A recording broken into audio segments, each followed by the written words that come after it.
This race is important because partisan control of the U.S. Senate is at stake. So when John Ossoff and Raphael Warnock won in 2020, it gave Democrats the numerical advantage. Democrats want to hold on to that seat, and they've known from the end of the 2020 cycle that this was going to be a vulnerable seat in 2022.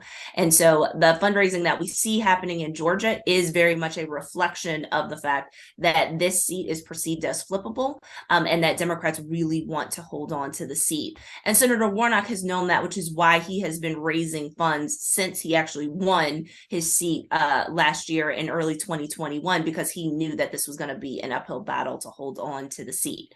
I think the fact that you see this type of investment in this election is a reflection of how competitive the race is, and what the stakes are. And in particular, because this race is still close, it's been within the margin of error for the entire election cycle amongst likely voters.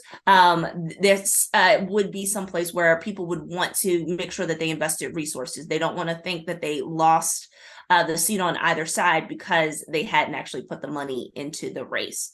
If this race goes to a runoff, in particular, if Senate control is still up for grabs. So let's say we're in a scenario where Warnock's seat could be the 50th Democratic seat.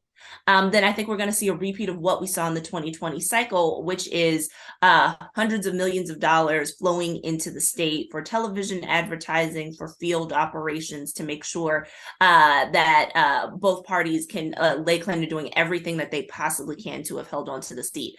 And part of the reason why that's going to happen is that if we go into a runoff season, the competition is cleared. Right now, there are lots of competitive Senate races where all of the candidates are competing for finite resources. So if other competitive states like Pennsylvania, like New Hampshire, like Arizona, like Nevada have already been decided, then all eyes are on Georgia, and all of the resources will start to flow here because those races have been settled already.